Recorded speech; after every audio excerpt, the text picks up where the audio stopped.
And we're back, episode 6 of the Sports by Schmucks podcast. We're with Sean McDermott as always, but hey, we've got Kieran Blair here with us again this time. Kieran, say hi to the people.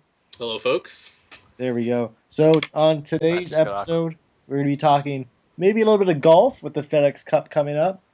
We've got maybe a couple other topics up our sleeves, but we're going to start off with baseball. We're into the stretch run of the season, about a month and a bit left in the season. So since Kieran hasn't been here in a while, Kieran, let's stay away from the NL West and the NL East, because those are pretty much all wrapped up with the Dodgers and Braves having huge division leads. What do you see from the rest of the divisions? You got some pretty tight races going. Yeah, as of today, I mean, Pittsburgh and St. Louis are tied in the NL Central. I think down the stretch, St. Louis's experience will probably help them to lock up that division. In the AL, it's kind of a tough call. I think Detroit will probably stay ahead in the AL Central. I do like Boston in the East, although I wouldn't rule out a stretch run from the Yankees, and I think Texas will hold it down in the West as well. Sean? I think Detroit will hold off Cleveland in the Central. I don't think Casey's going to be making that comeback. I think Cleveland might take one of the wild card spots, though. I think them and Oakland will take it. I think Tampa Bay is going to catch Boston and surpass them. I think Boston might falter down the road. Don't ask me why. Just a feeling. But that's an interesting thing. They've got to, if you, as of now, you're 6 games up on Cleveland for what would be a wild card position if Tampa catches them. Oh, you're right. Well, I screwed up there. What did you screw up? I was just looking at the standings wrong. Live podcast, people. Yeah. This is live TV. There are no edits in this podcast. Yeah, of course. I do think Tampa Bay will catch Boston. Boston will probably make one of the wild cards, but I think Tampa will win the division. Detroit, Texas probably hold on. So probably Boston, Oakland, with Cleveland on an outside shot of taking Oakland's spot. That sounds a little bit better. My only hesitation with having Tampa be a division winner is that I think they only have one off day the entire month of September, which especially in a stretch run, that's not going to do any good for that team.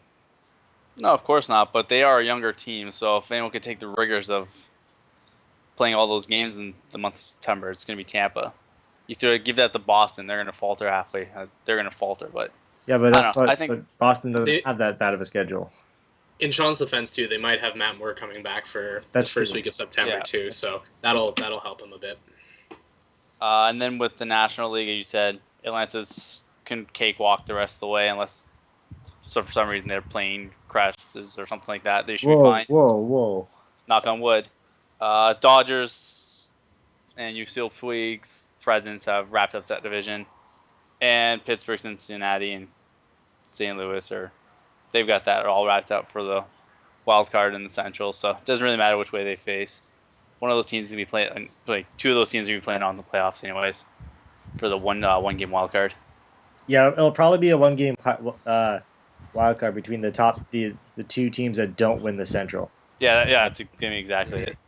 And I think Pittsburgh is going to falter. I think it'll be Pittsburgh, Cincinnati playing for the wild card. I think St. Louis is just too veteran and experienced not to just take the division, hold it. I don't know. I don't know how to explain it. I remember I said at the beginning of the year I had this feeling about Pittsburgh, and I still have this feeling about Pittsburgh. I like how they're led by McCutchen. They seem to get timely hits throughout the year. And they just seem to they did the same thing last year. They were leading the division or very high up in the division for much of the year, and then about halfway through the season, right around the All-Star break, they just kind of collapsed. And I think they got a lot of experience from that, knowing what they had to do in the second half of the season to hold on. So I think they will hang on for the division, but that's just me. I would love to see Pittsburgh in the playoffs, for sure. I still think 1 game. Yeah, exactly. And I think that St. Louis, like in my opinion, will probably take the Central, but I would love to see Pittsburgh make it in with the wild card. No, but I'm with you again with Detroit. It's with that roster, with the way Cabrera's been tearing the cover off the ball every which way. It's really hard. It's really hard to pick anybody like other than Detroit in that division, especially when they can throw out 4 of their 5 starters or could be an ace on any team in the league. Max Scherzer is having just an incredible season there. He's got to be the Cy Young winner. I don't know how you pick anyone else at this point. Okay, well then making our who else? Okay, so then Scherzer. Who else would be in contention for the Cy Young right now? Then? Who do you think? Off the top of my head, I just said Scherzer's my pick. Yeah, it's hard to argue with that. Anibal Sanchez is having a decent year. I don't know. How would you feel about Felix Hernandez winning it again? He has a winning record this year. That's rare for him. It is. It looks like he's 3rd in the league in Ks, 2nd in ERA, and where's his win? There it is. And he is tied for 8th in wins. So I don't know. I think just being over 500 on that Seattle team is a great accomplishment in of itself. I wouldn't have a problem with it, but Scherzer's just he's having too good of a year. No, unless he starts to falter because he still has probably another 5, maybe 6 starts. Yeah, like I don't see it. And if he just gets swept and loses all 5 of those decisions, 5 or 6 of those decisions, maybe you go Felix, but yeah, I highly doubt that the Tigers down the stretch are going to falter that badly. He's going to lose 6 straight games. Yeah, it is really hard to go against Scherzer with his WHIP under 1. That's ridiculous. All right. So then I guess for my NL team, my AL teams, I like Boston to win the division, Tampa, and probably I don't see any Oakland Magic taking over Texas like they did last year to win the division. So I'm going to say Oakland the wild card and Texas winning the division. But yeah, just standard stuff, I guess, really. But the one thing that could I guess we can talk about awards for really quickly. Has Miggy wrapped up the MVP with this season, or yes. Okay? I was gonna say, or do you put some emphasis on Chris Davis? Nope. I think that if Baltimore makes the playoffs, you could argue it. Yeah, that's a good I think that besides that, if Baltimore don't make the playoffs, I don't think you can really make a case for anybody other than Cabrera. No, that's a very. I mean, when you think about most valuable player to that team, I mean, there's nobody else that's really come close. I mean, look at this. His stats speak for himself, really. So the closest person who probably in my opinion, would be most valuable to his team, other than Cabrera, would probably be Chris Davis for this season. Absolutely, and I think that he's got some great stats as well. I mean, 46 home runs already, over 300 average. But I think, as I mentioned, I mean, if they don't make the playoffs, then I mean, realistically, I mean, I don't think that you can say that he would be the most valuable player in the league, right? No, that's true. NL, do you give any consideration to Puig? No. He's pretty much got the Rookie of the Year locked up. Mm-hmm. Yeah, he's got that. I don't give him MVP. To be honest, I'm not really sure I'd give it to in the NL. Well, see, that's Hanley Ramirez possibly. Well, see, that's kind of what the team skyrocketed ever since Puig got called up. I know that, but he doesn't have enough body of work, I'd say, for the entire season.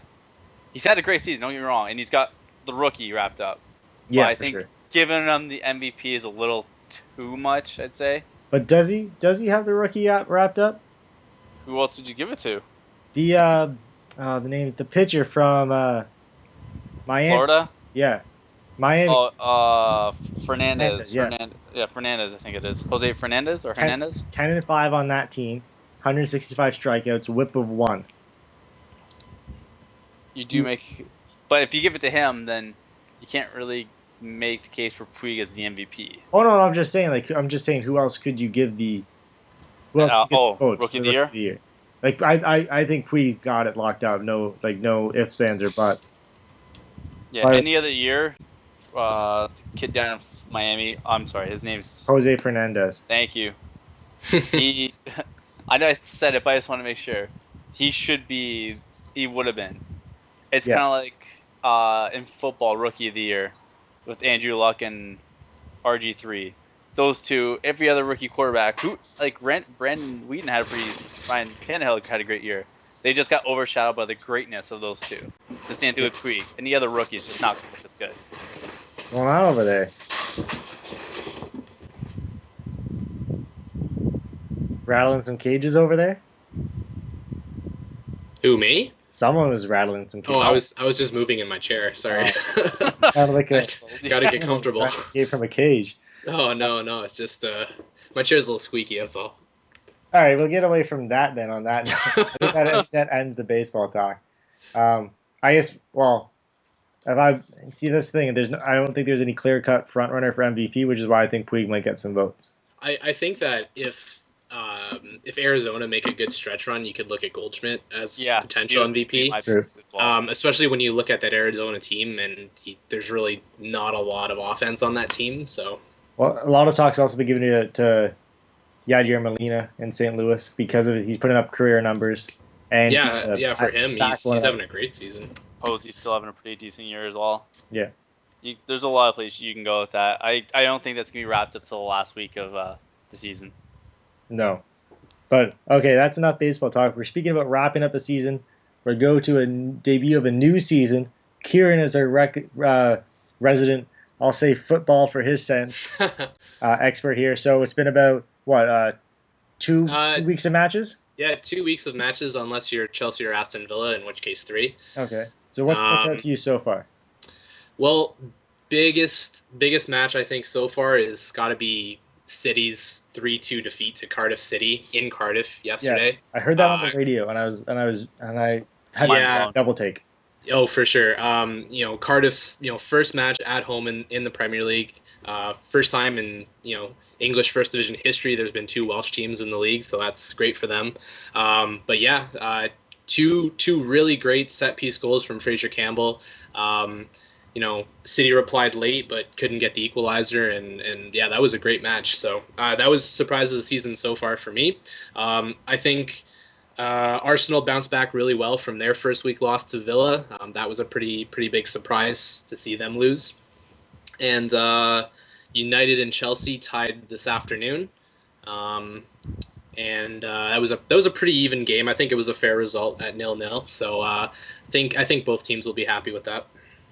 All right, so we're not, well, I'm going to say soccer guys, but as much as you are. So give us let's say it's top 3, right, for top 4 for Champions League. Yep. So who's Champions League for next year? If I'm gonna do very, very early season predictions for top 4, I'm gonna say, as much as I hate to say it, I think Chelsea will take the title this year. They've looked really, really good so far. Good in preseason, good in the first couple of games of the season. They've got a very, very deep squad, which is going to help them. I think United will probably be second. They'll have some few growing pains with Moyes as the new manager, but I think they'll do well. City will be third. I'm going to go and say Tottenham will sneak into fourth place, even without Gareth Bale. I think that they've got a strong enough squad to get through. Arsenal are going to miss out. I've been waiting for this for the last 4 or 5 years, but their questionable transfer policy will finally nip them in the bud, and they're going to finish in 5th, I think. That's actually a good segue a little bit here for the speaking of transfers, because what do you make of the whole Gareth Bale situation right now? Well, I think that. Well, let's give a little background first, if you can. Yeah, essentially, I mean, this has been kind of, on the minds of everybody for the last month or so. But he's basically on the verge of completing a 100 million pound move to Real Madrid, which would become a new world record transfer fee for a player. And you think about that, and it's 100 million pounds for one player is just insane. I think that it's a real statement of intent from Real Madrid, as it normally is, like when they signed Ronaldo and Kaká, that that season, 5 seasons ago now, I guess. But I mean, he's easily like one of the top 3 players in the world behind Ronaldo and Messi. But the problem I have with it is that he's not an established elite player. He's had 2 or 3 excellent seasons, but people seem to forget that 4 or 5 years ago, before Harry Redknapp was in charge of Tottenham, he was a very mediocre left back who never seemed to reach his potential, or able to reach his potential. So it's just interesting to see how much of a meteoric rise he's had in the last 4 or 5 seasons. But he seems set on and going to Madrid, so we'll see how he does. So, okay, is it just the allure of the myth and the knowledge of, and like the whole history of Madrid? Is that why I think so? Yeah. I mean, Madrid is Real Madrid certainly is a very elite club, and they've had a big history. I think there's also a lot of money involved. I mean, he's reportedly set to sign a contract that'll pay him 10 million euros a season, which is for soccer players pretty high. Yeah. I think the biggest thing too is just being able to play European football on a regular basis for a top team. So I mean, Real Madrid is a club that is in the Champions League without question every year. And I mean, Tottenham, although they made it a couple of years ago, have been right on the brink of making that breakthrough to being consistently in the top 4, and which I think they probably will do this year. But I think the other than the allure of money and the club itself, I think that European football is big on the mind of Bale as well. All right, that's some good soccer talk. We had some problems with Sean's internet, so we're waiting for him to come back on. So we'll jump to the next topic while we can. We'll start. We were going to talk about the Fedex Cup, as that has just started with the Barclays last weekend. Mm-hmm. We're recording this on August 26th, so it just happened a couple days ago, with Adam Scott taking it. Very, very good round to finish it off and get himself in contention. So, what do you make of that? What do you make of the whole Adam Scott opinion? Looking at the FedEx Cup standings right now, he is in second, 162 points behind Tiger. How do you, Kieran, since you're the one here, how do you see this playing out? Well, it's gonna be really interesting. I mean, the next tournament, the Deutsche Bank, is at TPC Boston, and players like Tiger Woods and Phil Mickelson historically have done really well at that course.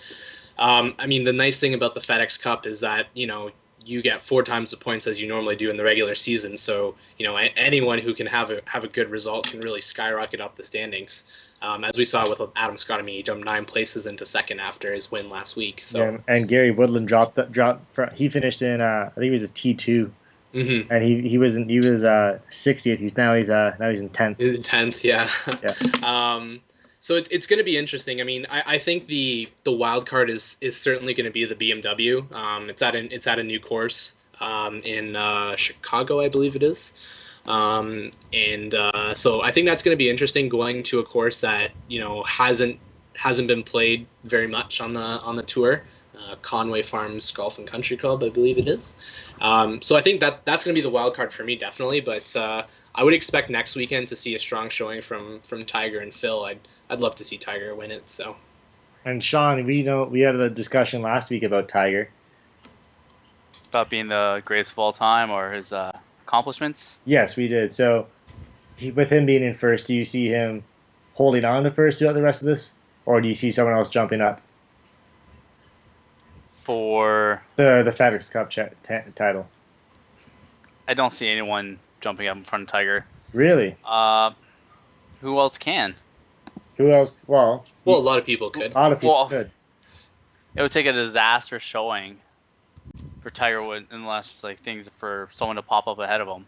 Yeah, but he has had disaster showing so far this year, and he tweaked his back in the. Yeah, I saw that. Back spasm. So who knows what his back's gonna be like next week? Complaining about hotel bedrooms, which I thought was pretty funny. He's used to them. Yeah. Zing. I don't know. I think Adam Scott's having one of those seasons. I know he's only won twice. One of them being the Barclays and the other being the Masters. But I don't know. Yeah, he's always in contention. He's always in contention. And to be honest with you, in a tournament like this, that's all you need. You just need to have your close to the top finishes to get those points. Mm-hmm. That's true. Good news for Canadians, though. Graham DeLatte up to 7th from 34 because he was a T2 as well. So he's putting on a good show for Canadians. One of the only bright spots for Canadian golf right now. Yeah, no kidding. All right, Mike so wherever go. So we've got in the top 10 it's Tiger, Adam Scott, Phil, Matt Kuchar, Justin Rose, Snedeker, Graham DeLatte, Bill Haas, Jordan Spieth, and Gary Woodland.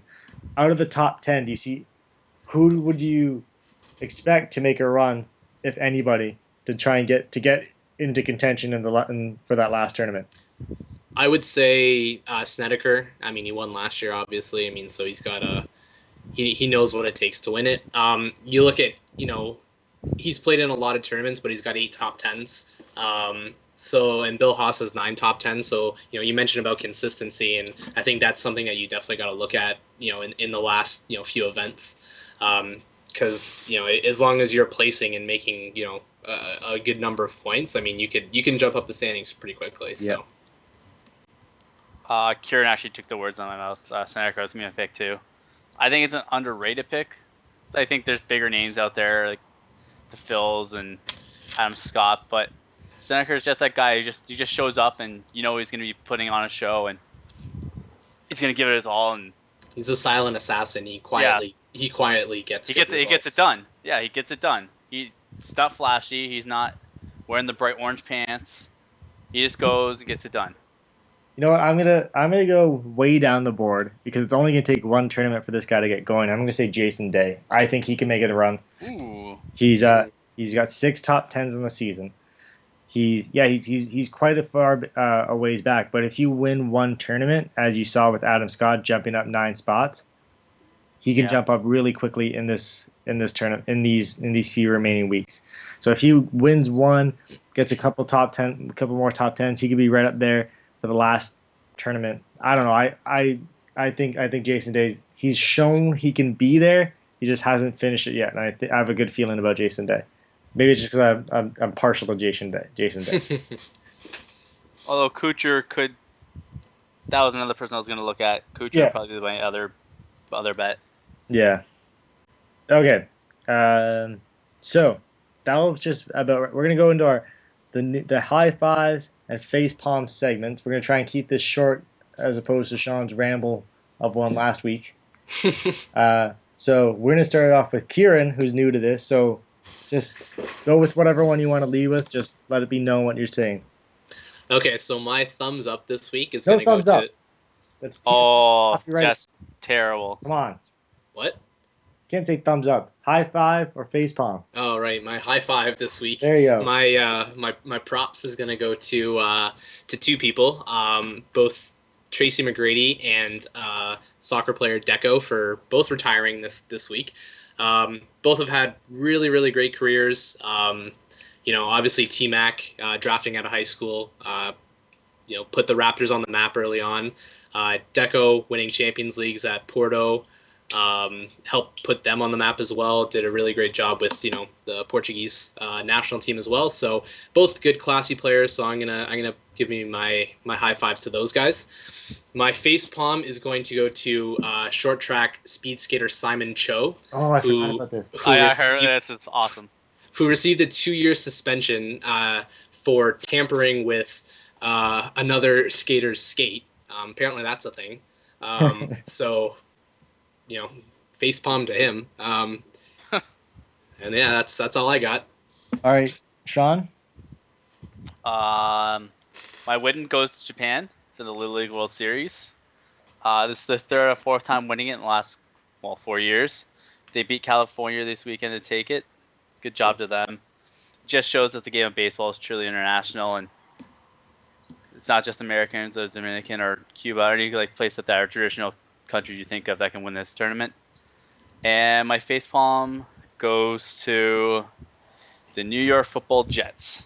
and Rex Ryan's decision to put Mark Sanchez out there in the fourth quarter of a preseason game, done absolutely nothing, and got his quarterback injured.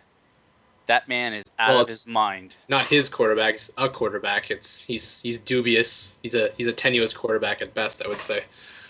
Yeah, I know, but still, it's technically their starter, which is sad to begin with. But don't throw your starting quarterback out in the fourth quarter. He wouldn't start for the Ticats, man. He wouldn't start for a high school football team in this area. I don't like Mark Sanchez, but he's still the starting quarterback for the Jets for now.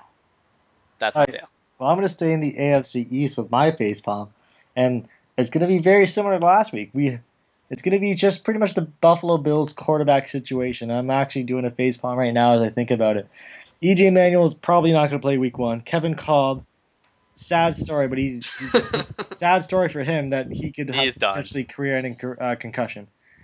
And then Matt Leinart, that's awesome if I was in 2006.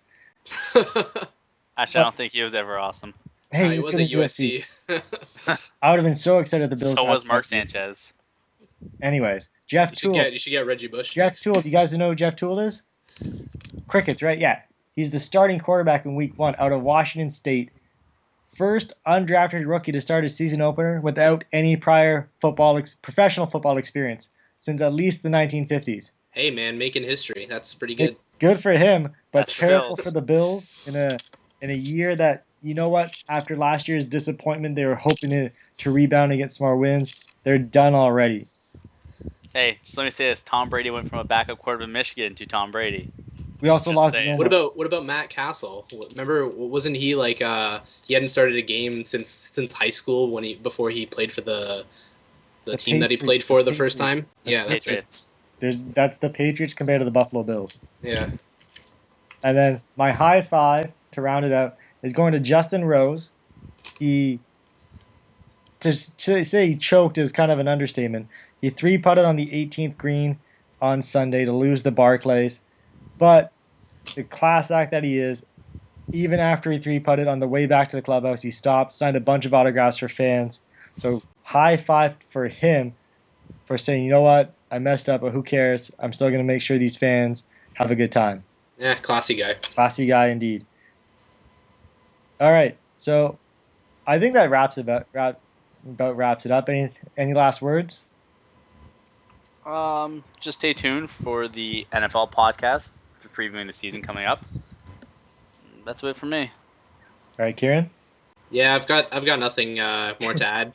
Hopefully, I can be part of more podcasts with you guys in the future. So yeah, we hope so too, because you shed some light onto a subject that we rarely ever talk about.